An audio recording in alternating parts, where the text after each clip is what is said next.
Welcome to All About Agatha, the podcast dedicated to reading and ranking every single mystery novel written by the Queen of Crime, Dame Agatha Christie. I'm Catherine Brobeck. And I'm Kemper Donovan. And this week, we are following up on last week's episode, which we used to discuss the novel Murder on the Orient Express. This week, we are actually talking about all of the adaptations, of which there are 3. And then there is the forthcoming 2017 version. So we will be discussing all of those, although we will note we have not seen the 2017 version, so we are only speculating. Sadly. I know. For some reason, they wouldn't give us an advance copy, yeah, I know. Even though we're doing this podcast. I don't understand. Yeah, geez, get with it, guys.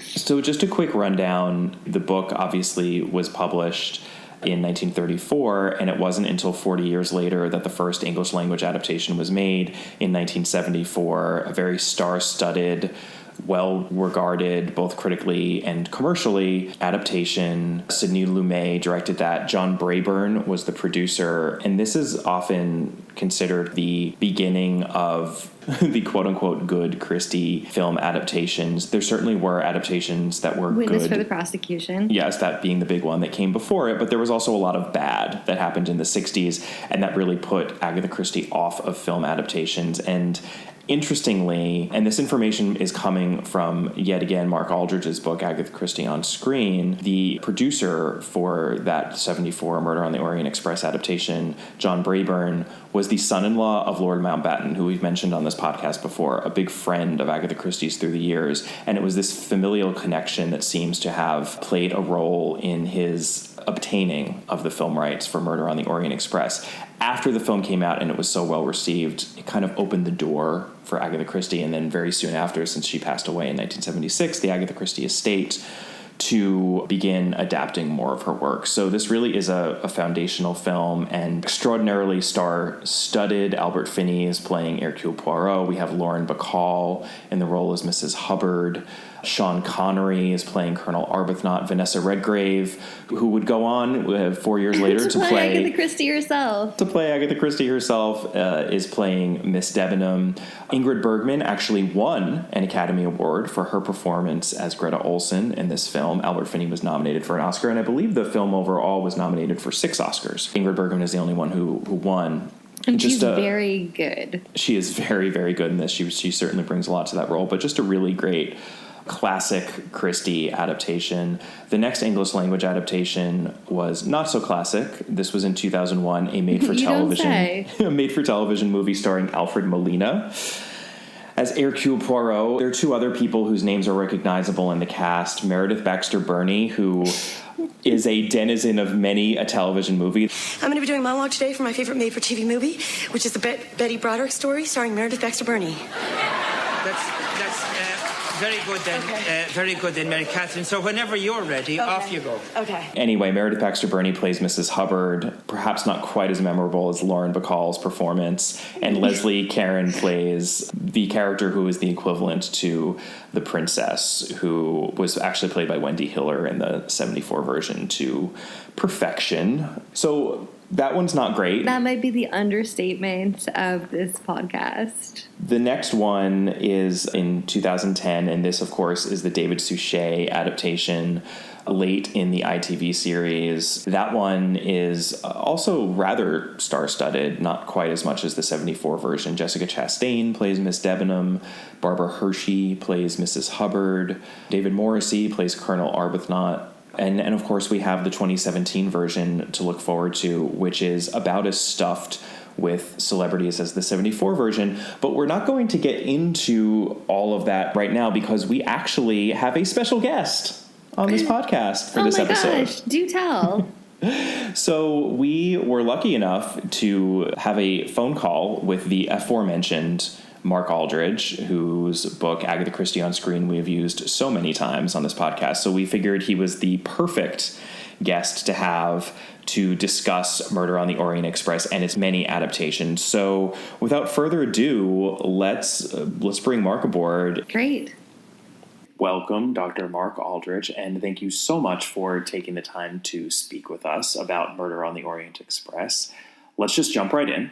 We were really struck by the fact that Murder on the Orient Express, which is such a Christie classic, took 40 years to have an adaptation made in the English language. And you touched on this a little bit in your book, that perhaps it had to do with the fact that Christie wanted to adapt it herself. She obviously adapted a lot of her work as plays, but we were just curious about that and wanted to learn more. Well, Agatha Christie was very suspicious of adaptations generally. She for the stage and the screen, she really wasn't keen on people adapting, and particularly wasn't keen on Poirot being adapted in any of those forms, certainly in a form that she would ever hear about. She didn't mind too much in America on the radio. And Murder on the Orient Express was really seen as one of the crown jewels. Now, another of the crown jewels is, and then there were none, but because she adapted that to the stage, she was quite happy for people to take her own adaptation and run with it. Actually, Murder on the Orient Express was one of the possible films that MGM were looking at in the late 1930s. This is when MGM wanted to have a multi-picture deal with Agatha Christie, but in the end, she withdrew from it because they wanted to make their own Poirot films and change Poirot's character, just as had nearly happened on stage. So basically, Murder on the Orient Express, seen as one of the best, she was very protective over it, as was her daughter, Rosalind. And so that's why it didn't naturally pop up onto a television or film earlier than 1974. Obviously, that's the great thing about Christie, in that the locked room mystery is such an easy adaptation for a play, since it all is taking place in one space. Yes, absolutely. It's much cheaper to stage. Yeah. Much cheaper to stage, although it feels like it would be a difficult adaptation in some ways. I mean, it's obviously a difficult film adaptation in a lot of ways. Yeah, I think so too, and I say so in my book that one of my problems with the 1974 film, which is fantastic in lots of ways, but that it's so methodical, and we go through each of those suspects one by one, and so it's forcing the audience to work out the puzzle, which is great for the puzzle, but not so great for drama, I don't think. No. I think that makes it quite a slow film in lots of respects. Let's just hit the 1974 film immediately then. I think one of the things that is interesting about it, because Kemper and I, when we were doing our podcast about the book, what we had a hard time is, we structure the podcast about the victim and the suspects and like breaking down how the mystery works, and one of the things that we realized that we had to do is that we had to talk about little Daisy Armstrong immediately. Yeah. Because if you don't, it's a total mess. Right. And so what the 1974 film does is that it puts the Daisy Armstrong case at the very beginning of the film, and it does it in a little bit of a ham-fisted way. Yeah. But I don't know that it's a better solution, I think, to the problem than if you don't do it like that. I think so too, and actually that the film is not alone in doing that. If you've seen Evil Under the Sun, the Peter Ustinov version, that is a very similar thing but on a smaller scale, that it opens with a body being found in this sort of moorland, which is completely hundreds of miles away from where the action takes place on the actual island, and you watch it as an audience and it sets up something that you know is going to come later, but you forget about it. And actually I think after half an hour, 45 minutes away from that prologue, you actually end up forgetting about it until you are reminded about it later on.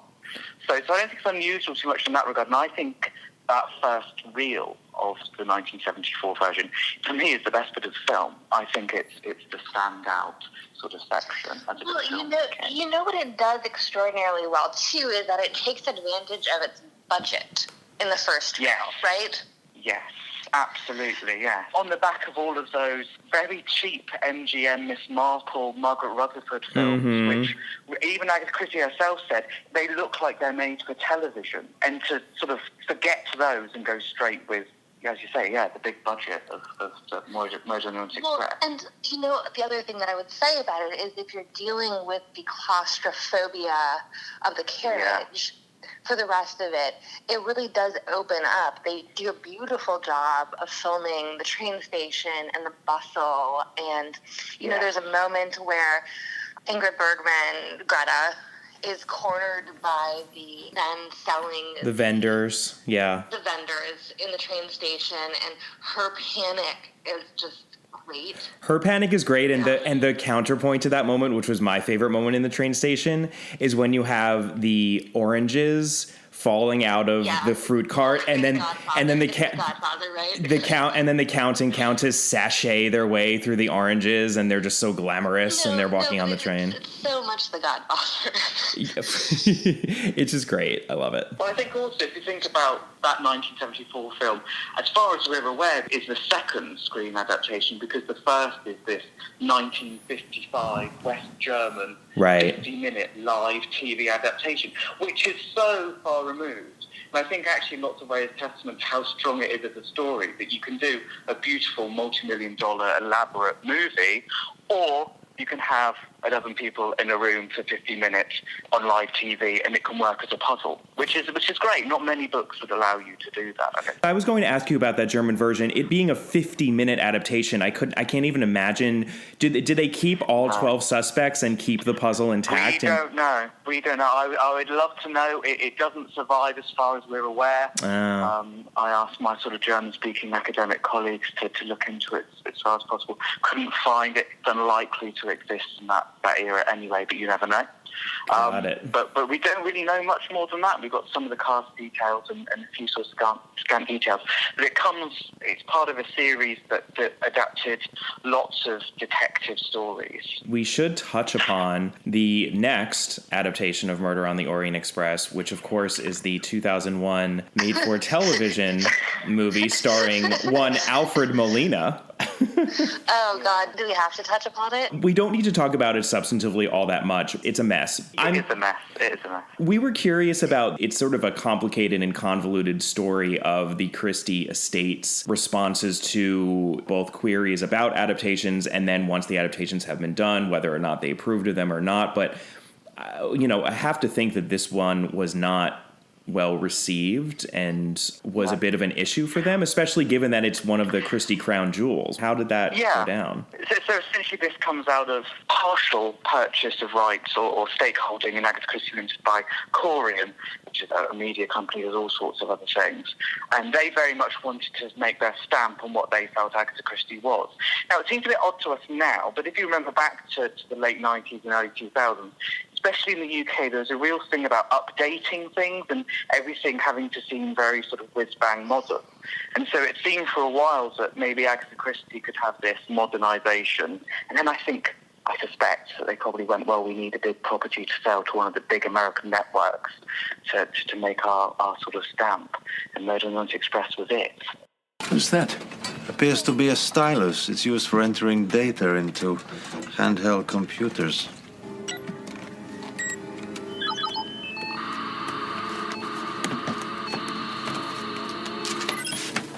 Welcome to Digisaurus.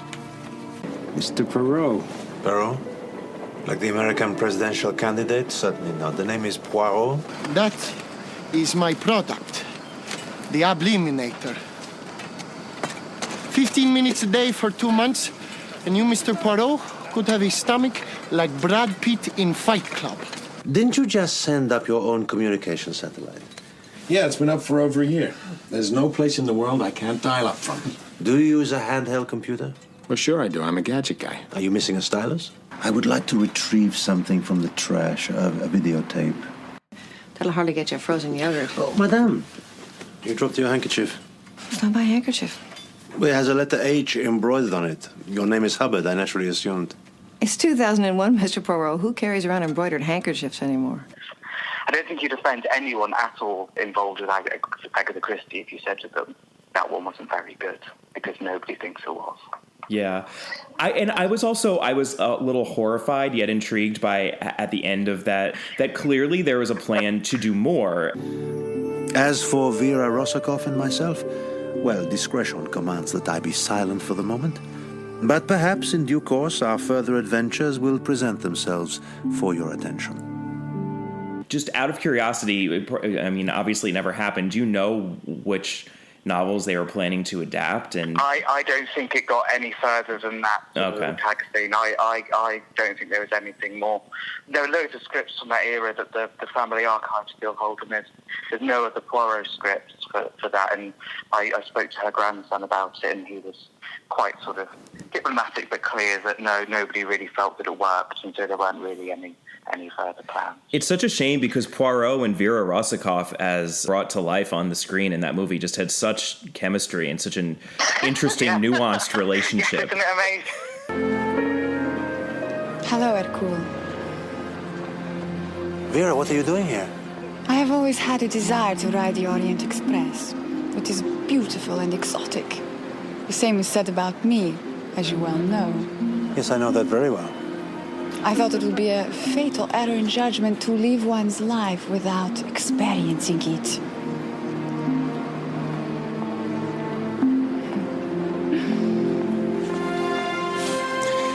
As it happens, a compartment has just become available next to mine.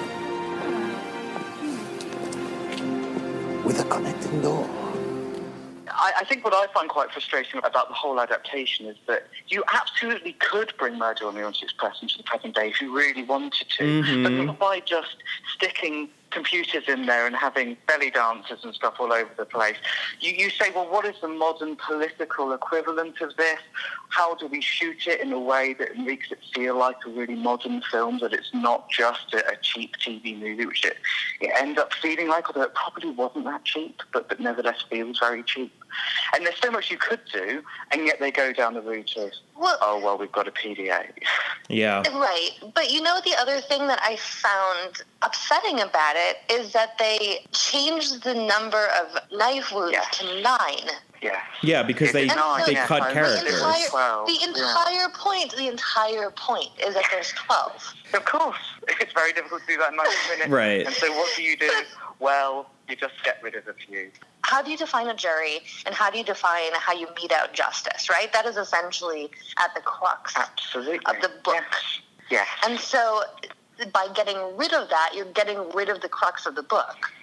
Yeah. I also think that a modern adaptation that was such a missed opportunity, which I thought they were going to take, but then they didn't, that to me, one of the weakest elements of the book is that so much hinges on the fact that this piece of burned paper that Poirot finds happens to have Daisy Armstrong's name written on it, and he's able to resurrect the paper, and it's burnt. And it's a modern adaptation. There are other ways to figure out who this man is, especially now, dare I say, in the age of facial recognition and the internet. I think there are smarter ways than a damaged VHS tape to actually get to who that person is in like a non-coincidental way. So that was just total missed opportunity. Well, let's talk about the next major adaptation, which of course was the 2010 David Suchet adaptation as part of the ITV series.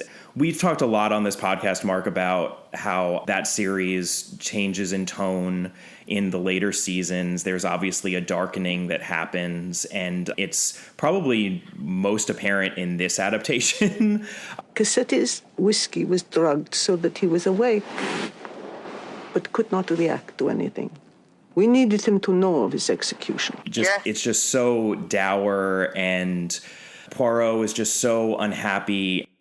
You people, your kangaroo jury, your kangaroo justice. You have no right to take the law into your own hands. No, you behave like this and we become just savages in the street. No, it is medieval. The rule of law, it must be held high. And if it falls, you pick it up and hold it even higher.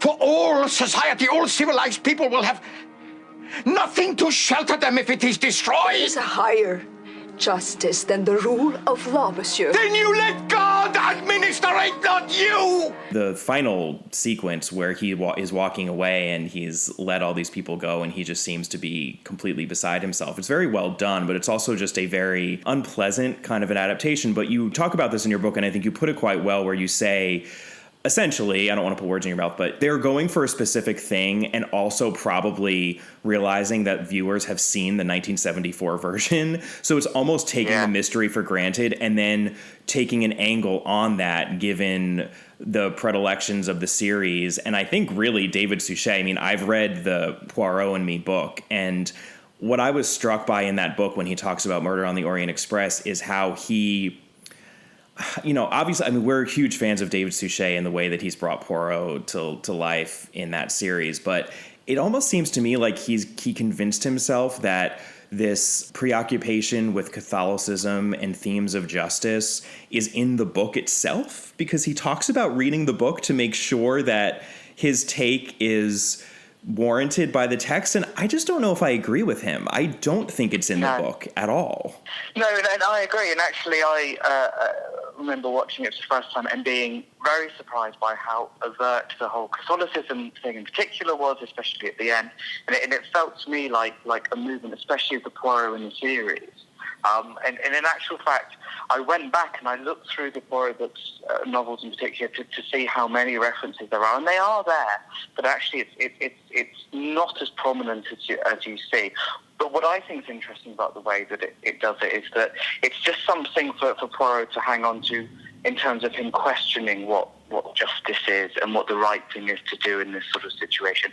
And what do you do if a child murderer is then murdered himself for that one specific reason?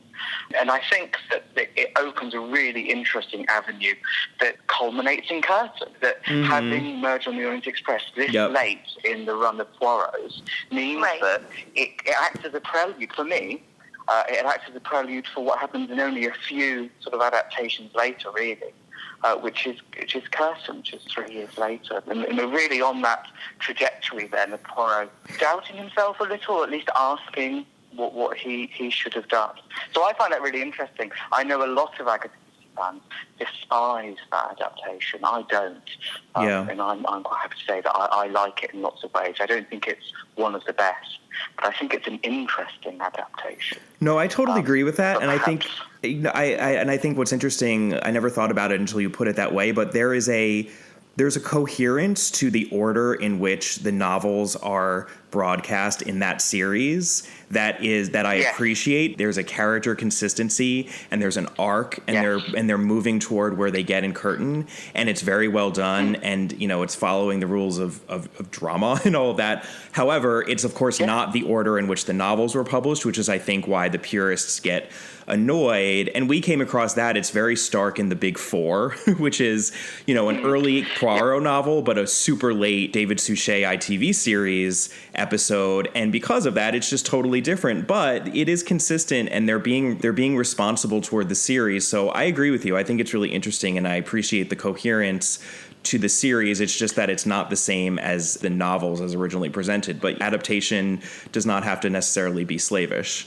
So I mean you could imagine a version of that of A Murder on the Orient Express made around the same time as, say, the ABC murders in the Poirot series, and you could see that at that point you could do a very traditional version. As it happens, the rights for Orient Express have always been held separately, and so they wouldn't have been available at that time anyway. So it's not like it could have been any big decision. And more than that, it was only really about 10 years ago that there was any serious thought given about the fact that maybe they'll finish it, that maybe they would do pretty much all of the Poirot stories. And so, it's never the intention in 1989 to say, okay, we've got 25 years to sit down and get through all of the Poirot stories. It stopped and started a lot, and it was only really in the 21st century that it started to seem like, well, maybe they could do it. But they didn't quite. Didn't have any Le Mesurier inheritance, unfortunately. But other than that, pretty much. Wait, which one are they missing? The Le Mesurier Inheritance, which is a bonkers short story, which is all about people having inherited madness, basically, and there's some sort of condition. That's the one that didn't make it to the Poirot series. Oh boy, we'll have to cover that one for sure then. Yeah, I'm not quite sure which short story collection it's in, but it would be a fairly early one. Okay. I don't know what pace you're going at, but yeah, that's the one story that didn't make it to the series, which nobody acknowledged, in all the... I feel that's never acknowledged. Yeah, that's never acknowledged. in all of the press, heralding the end, it was very much that they covered all possible ground, right? Yeah. I was really hoping for the Labours of Hercules to have a little prologue that maybe would sort of open with him saying, "Oh, thank goodness we've solved the Mezeray inheritance case." So you can tick that off and go, "Oh, that's good enough," because it doesn't really make any sense on the page anyway. I distinctly remember watching it in 2010, which, it doesn't seem like that long ago, but I suppose it was 7 years ago. So rewatching it, I really did feel very much like I had just recently watched it. And credit where credit is due, obviously there is a power to the adaptation that I think should be appreciated. Whether or not you think that that's true to the book is a different question. Agreed. But I do think that as far as drama goes, as far as televised drama, they managed to do a very striking job at creating something that's obviously stuck with me. Yeah. And I tell you what, I would be interested to hear you two thinking about in that 1974 version is what you think of Albert Finney. Is how effective you felt he was as the Poirot in that. I don't think he's very good. He got an Academy Award nomination for it. Yeah. And I found it shouty.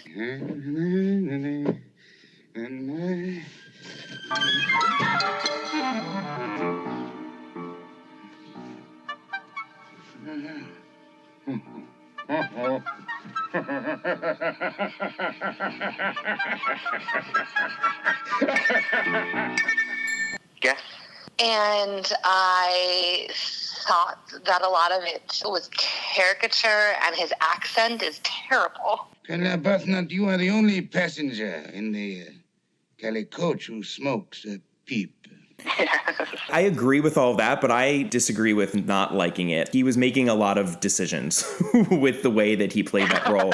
And he was also young, right? He was a bit young for the role, which I think was a bit of an issue to begin with. He almost didn't get cast because he was so young.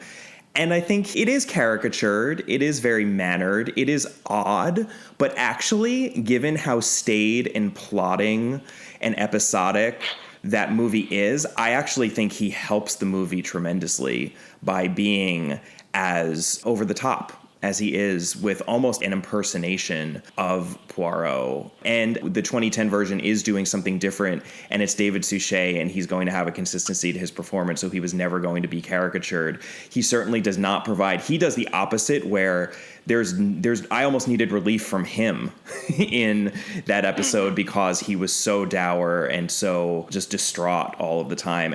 You people! And I did appreciate that. I think Albert Finney was bringing some lightness to it. There are two questions there. One is, yes, if you're doing an adaptation and you want to bring some lightness to it, sure.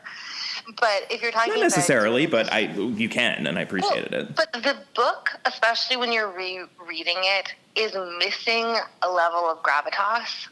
So I actually think, especially then watching the 1974 version, I was a little bit like, this is actually making me care less, which is why you go back to Ingrid Bergman being like the sort of weight in the film. And then the other issue is Mrs. Hubbard, even in the book, is supposed to be the comedic counterweight, right? You know, that she was always supposed to be a tragedian, and this is her comic role as Mrs. Hubbard. Except that she's not funny, even in the book. She's just tiresome. Well, right. But, Lauren Bacall is very arch in the movie, and, she's great in it. But if that is already supposed to be the counterweight, we don't really need a Poirot that is over the top, because what it's doing is it's minimizing, I think, the trauma that is at the core of the story. But I found Lauren Bacall to actually be... I think she was great in the role. I think she was fairly true to the way the role is presented in the book. I did not find her to be any sort of comic relief at all. She's a pain in the ass. That's how she's playing that role. Arch. She's arch. Sure, I did, but I didn't really find much relief. Mark, I'm curious, what do you think of Albert Finney's performance? Well, I came to the film after having seen David Suchet's Poirot, so it's tougher for me. I don't know if that's the same order as for you, because for me, David Suchet pretty much is Poirot, which I think is probably a lot of people have. Albert Finney just doesn't work for me. He really distracts me from the film. I agree with Catherine. He's too shouty. He seems to be in another film, and I never believe he's a real person. That's my real problem with the performance, is that it always feels like, and here is our big character star in the middle, and everybody else is acting much more naturalistic. The whole feel of the film is quite realistic in terms of the way that it's shot, lots of long takes, lots of close-ups to quiet moments, and then you've got a lot of bombast from Finney. It doesn't work for me. I know I'm in the minority here, but for me, he puts me off the film quite a lot, to be honest. I think the worst scene for me is actually towards the end of it, when he has Mary Debenham in the dining car in the closed room, and he's just like screaming in her face. And Arbuthnot, Sean Connery, has to be held back to charge in and be protective of Mary. And she does such a lovely performance. It's as though she is in a different movie than Albert Finney is. Although I would say I like Vanessa Redgrave's performance in that movie, but she winks a couple of times, which is she does. And it's like sort of the character is it's a slightly different take from the character in the book. It's okay, but by the way, the one thing I didn't remember from the 74 version that I was struck by on the rewatch was that little end sequence in which they all clink glasses with a murder well done. Yeah, where they're like, cheers, murder. It's so overly mannered. It's still a delight to watch. Well, I think that we have to be massively grateful to that film as Agatha Christie fans, because it shows that you could invest a lot of money in a film, could have a top-notch cast, and it could be a critical and popular success. Wasn't the very first to do that. Of course, Witness for the Prosecution had done it sort of 17 years earlier, got slightly cheaper, and they didn't have any sort of follow-on. Whereas Murder on the Orient Express really said, actually, you can invest money in these adaptations. They don't have to be almost a sort of B pictures that the Margaret Rutherford films were. You can actually do them properly and find an appreciative audience. And I think people are taking Agatha Christie more seriously by this point anyway.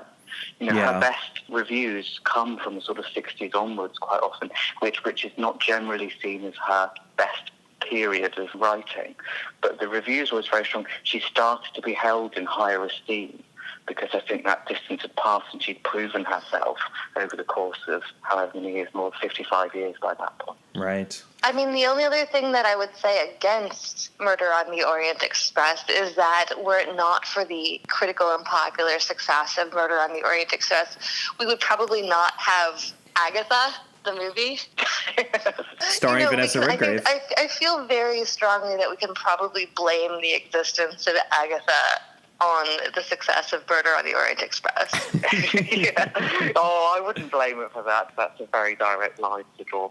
Agatha's not a favourite of mine. It's a very silly film, I think, Agatha. Yes. I know, I heard you talk about it at a few podcasts ago also. We should touch briefly, before we get to the big adaptation to come, which we would love to get your thoughts on, we should touch briefly on another adaptation that was done in 2015, I believe, a Japanese language adaptation, which you write about in your book. Interestingly, it sounds like they even went further in the direction of beating out the Armstrong backstory, but they actually do it in the second half of the adaptation? They do, yeah. So it's made for television. It was made for one of the anniversaries of one of the national broadcasters to have some sort of big events. And an adaptation of Murder on the Orient Express was one of them. It is in two parts. The first part is pretty much as you'd expect. It tells a story in a fairly straightforward manner. And then at the end of the second part, as we get a quite young Poirot actually sort of revealing all, we then have our second part, which is a flashback to the kidnap and disappearance of the child and the family and everything, and the repercussions of that, which is a fantastic idea, I have to say. It's a really nice idea, but it's probably a little bit over-egged in the end, because I don't know how many people want to see 2 hours of a flashback after the main events. But nevertheless, it's a really nice idea that you could actually go back and see all those events in that particular way. And it shows that there's still a new way to do it. Sort of a new way to tell the mystery. Is there a huge fandom for Agatha Christie in Japan, by the way? Because between that and then that anime series that you told us about... She is. She's absolutely. She's popular. She's popular in lots of places you don't necessarily think about. South America, I believe that she's pretty much as big in South America now as she ever has been. But Japan, yeah, absolutely. There have been quite a few Japanese adaptations over the years, especially from the 80s onwards. There are all sorts of things. There's a theatrical, and I think they do singing as well, group of young men in Japan who do various projects which they do live shows of, and then they sell the DVDs. And they did an adaptation of Witness for the Prosecution on stage, which they then released as a DVD. So it is seen in various forms over there. I think that one of the things about that is that, and certainly one of the things that we've heard, is that a lot of people learned English from reading Agatha Christie novels. Yeah, I wouldn't be surprised at all. Well, it's the thing I'm sure that you've heard before, and probably is true of you, that lots of people discover Agatha Christie when they're moving into adult fiction, even when English is your first language. Yeah. Oh, right. So that wouldn't surprise me. I got through, I remember I was a really avid reader, as was Kemper, and I remember, I got through all the Nancy Drews. And then my mother had all of the Agatha Christie's in like 1970s and 80s paperbacks. And I just started picking them up off the shelf after I got through Nancy Drew. So I was probably in the United States in the 3rd grade, probably 4th grade, something like that. Yeah. Yeah, no, she's like a bridge. She's foundational, I think, especially for people who are big readers and go on to have a love of literature. I think she's so important. That wouldn't surprise me if people are using her to learn English as well. That makes total sense. And I think that's one of the reasons why she's so rereadable, actually, is because you can read on a very straightforward level of saying, here's a novel where I can be pretty sure of the structure. We're going to solve this mystery by the end. We're going to have probably about 10 key characters who I need to keep track of. And we'll probably have, half a dozen key locations. And that's pretty much it. And that is how I will then get to the end of this 180 pages or whatever. They're not terribly long books either. Right. Which I think is why a lot of people go into them. But then you can reread them later. And that's when I think you pick up on the humour, you pick up on the characters, you pick up on her talking about society, more generally. As I always say, once you read them thinking about the fact that Agatha Christie was pretty obsessed with tax, you see how often tax is mentioned in her stories. There always seems to be somebody complaining about taxes or why are they working just to pay the taxman. Do pop up quite often, and I think that's when you get a little glimpse into Agatha Christie herself upon the sort of increased rereading of them. Right. Because there's a simplistic reading, which is perhaps the most popular reading of her books, you run into the issue as a Christie scholar, I'm sure you found this as well, that people are constantly discounting her, saying, well, that's the only way to read her, but obviously that's not the case, and there are a ton of different reads. So let's talk about the upcoming Murder on the Orient Express, coming out November of this year. Let's just get right to perhaps the biggest question that has been hanging over this entire conversation. Mark, what do you think about Kenneth Branagh's mustache?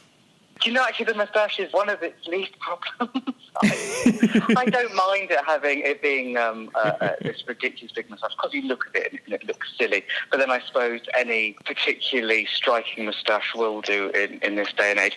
It does, for me, indicate that perhaps we're looking at an adaptation that is not going to be taking the character quite as seriously, because there's that Albert Finney thing of, can you be a real person who walks around with that moustache? I'm not really sure, but I have seen a lot of good films that have had very bad trailers, and this trailer did not particularly appeal to me, and that does not necessarily mean that it will be a bad film. Absolutely. I made the same point when we were talking about the trailer, and that has happened so many times when I have watched a trailer and said, ugh, this is going to be terrible, and then the movie's great, because sometimes trailers are bad. Yeah, I don't think it's a good trailer by any stretch of the imagination. I think it makes lots of mistakes.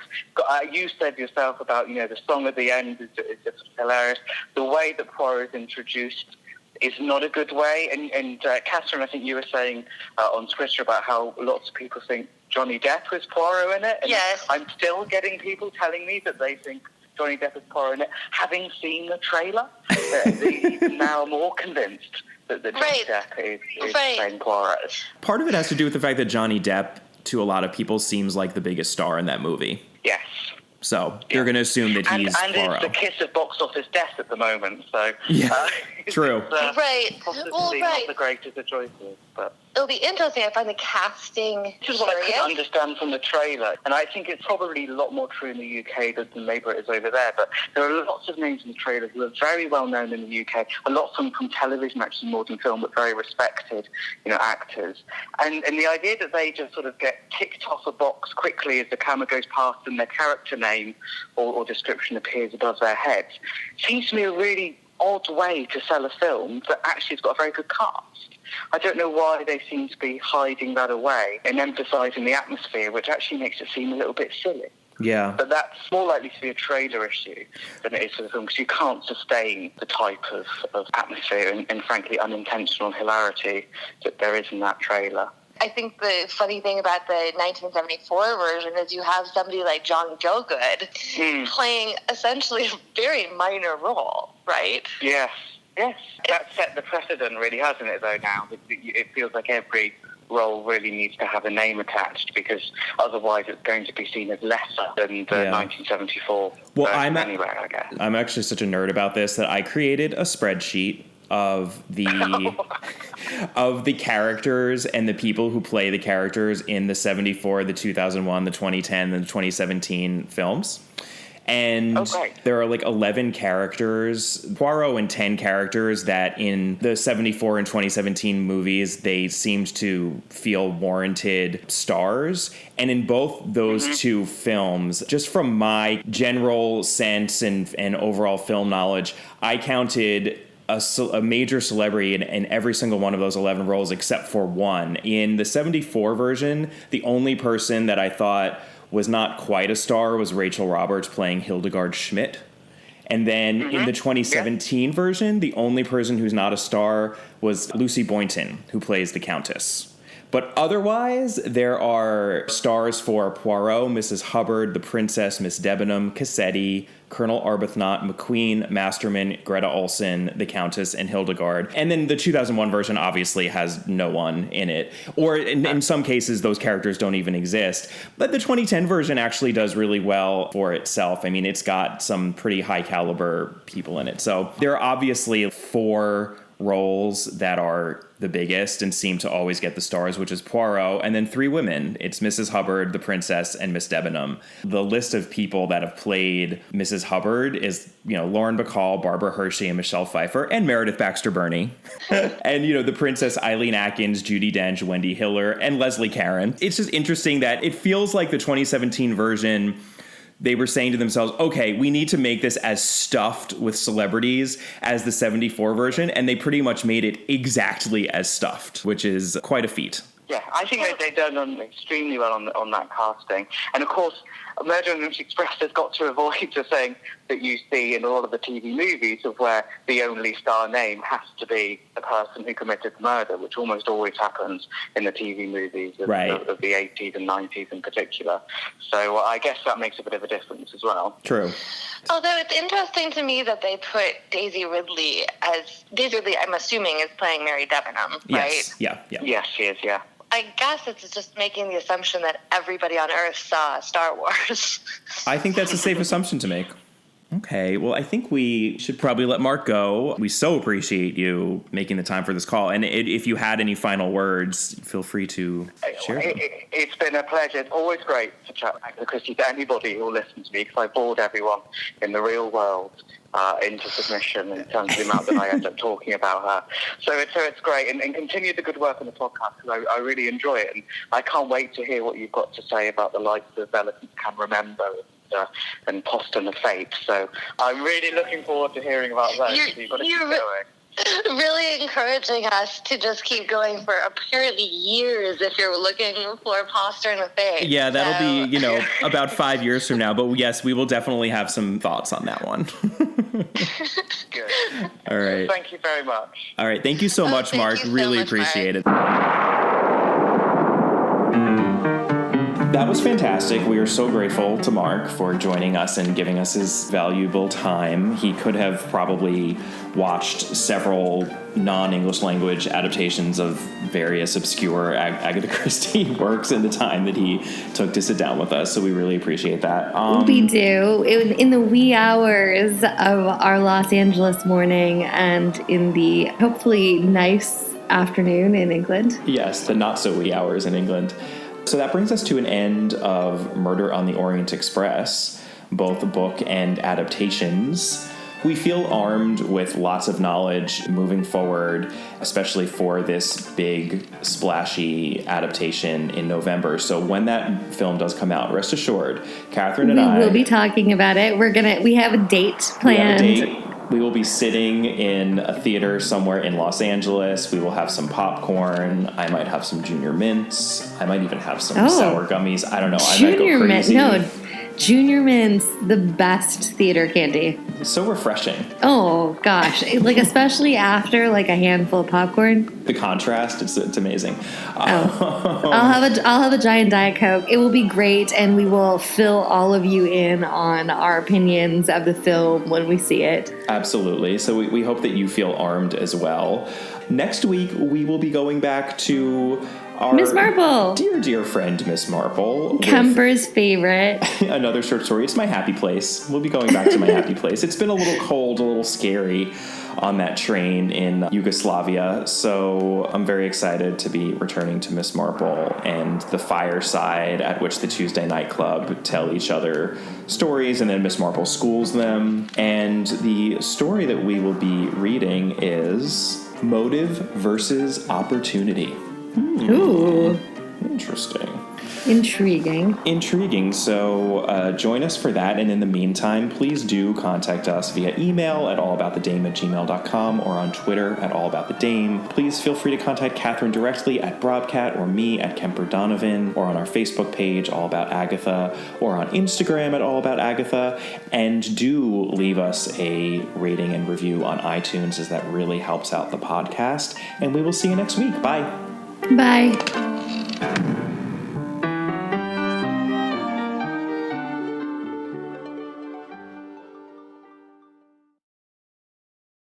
Say goodbye to your credit card rewards. Greedy corporate mega stores, led by Walmart and Target, are pushing for a law in Congress to take away your hard-earned cash back and travel points to line their pockets. The Durbin-Marshall credit card bill would enact harmful credit card routing mandates that would end credit card rewards as we know it. If you love your credit card rewards, tell your lawmakers, hands off my rewards. Tell them to oppose the Durbin-Marshall credit card bill.